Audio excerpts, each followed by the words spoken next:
Film fans of YouTube, hello and welcome back to the channel. I am Josh, your movie apprentice, and today I am looking at Spy X Family Code White, which finally released in the UK this past weekend. Co-directed by Kazuhiro Furuhashi and Takashi Katagiri, and starring the voice talents of Takuya Eguchi, Atsumi Tenazaki, and Saori Hayami. We once again join the Forger family as they go on a fresh quest on a family vacation in order to research a dessert for Anya to cook for a school principal in order to obtain a Stella.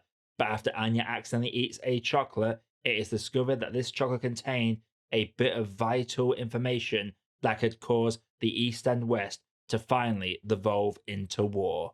Before I get into my review, if you like what you're seeing on the channel, click that like button and subscribe for more video reviews that's coming all the time. But without further ado, let's jump right into this. So for those of you unfamiliar with Spy X Family, the general premise is this: a spy known as Twilight has to make contact with a certain individual that only attends a private gathering at his son's school. So in order to achieve this infiltration, he has to start a family and ends up adopting a telepathic 5-year-old who's full of wonder at the fact that her adopted father is a spy, and he just so happens to also marry a assassin that works for the other country, and they live this double life where it's part slice of life, part comedy action, part spy thriller, and all in all, just a chaotic series of events. This has been co-produced by Wit Studios and Cloverworks. Wit Studios, a lot of people will know as being the makers of the Attack on Titan anime before it got moved over to Mappa for the last couple of seasons. And Cloverworks delivered the amazing Promised Neverland season 1 and only, and of course Bocchi the Rock, and of course Spy Family as well, which has been their bread and butter over the last couple of years. And what we get is some classic Forger shenanigans, whether it comes to Lloyd being dense, and you're just being the cutest little bean ever with an overactive imagination, or you're having to get absolutely trashed, as well as responding to any genuine affectionate moments with Lloyd with just violence. We get a bit of everyone to shine in this particular series of events as well. One of my early complaints with the Spy Family series has been that we don't really get a lot of your side of things, the assassin side of things. After the cruise ship arc, especially this movie, it's safe to say that the series has found a nice little balance when it comes to the family. We get a heavy dose of comedy in the first part of the movie. It is hilarious. We'll have your side splitting when it comes to the comedy. It's a slice of life series that has a bit of spy thriller that is very anime at times, and this film has everything you could possibly want from a short time with the Forger family. When it comes to the family moments, it is very sweet. One of my favorite little moments is a scene where it's just Yor and Anya playing with each other, just being mother and daughter for a small scene.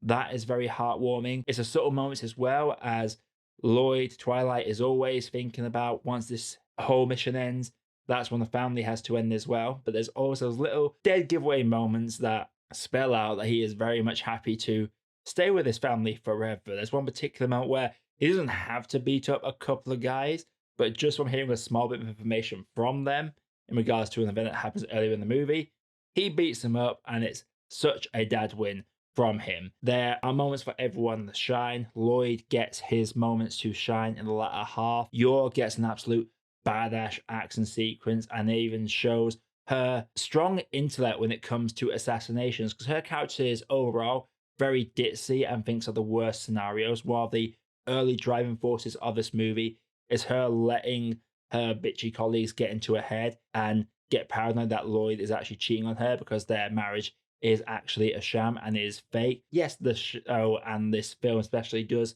lead to a lot of suspension of disbelief, which you're gonna have in any anime. Like, there is no way in hell that at least one of these two would not be suspecting the other one of hiding something, especially with some of the stuff that they just do in this and they just pass it off. They are basically willingly lying to themselves and accepting the most out there explanation for these bizarre things that they see each other do in order to maintain this front as being this happy family and just enjoying their time together. There was a great little shift around the halfway point where we've had a lot of comedy, but then it shifts into straight up just emotional gut punches. There's a moment where Anya effectively steps back, and it is the most devastating little thing ever. And then we get to our big climactic last half an hour, which features, as well as some really badass moments for both Lloyd and Yor, and even Anya as well. I will say that there is a whole sequence that is probably the most anime thing I have seen in quite a long time, and that is saying something. I do consume a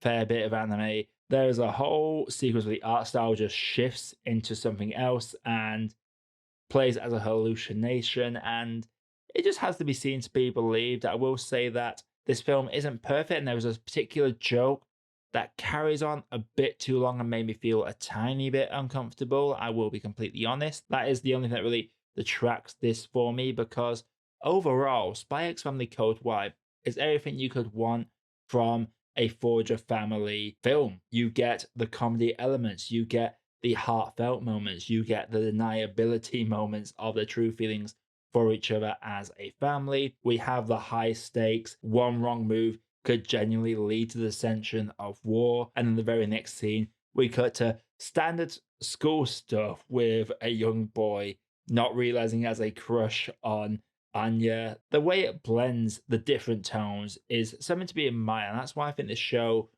has lasted so strongly as well. Obviously, yes, Anya is an iconic little character. She's got an easy design to remember, and she sticks out and has almost become like a mascot for Cloverworks as a whole. Aside from that, it could have just been it's that anime with the cute pink-haired telepath, and instead we get layers in a series that is always such a joy to watch. There were moments where I felt emotionally devastated, and there were moments where I was having to try and control my laughter as to not disturb the other people in the theatre with me at that moment in time. Before I get into my grade, if you like what you're seeing on the channel, click the like button and subscribe for more video reviews that's coming all the time.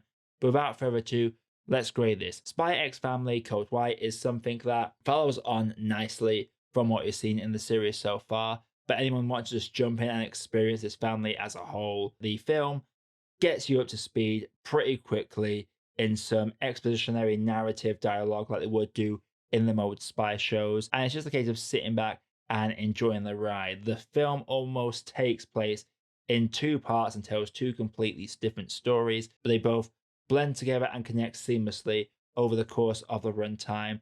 And even once everything goes to an end, where a lot of our anime films will just end on the high note, this film allows itself to have a little bit of an epilogue. But for me, I'm going to have to say that Spy X Family Code White for me is a great cup of tea. So Spy X Family, have you seen it? If you haven't, what you thought down in the comments below. Who's your favorite character within the show? But until next time, everybody, I am Josh. I have been your movie apprentice, and I'll see you all in the next video.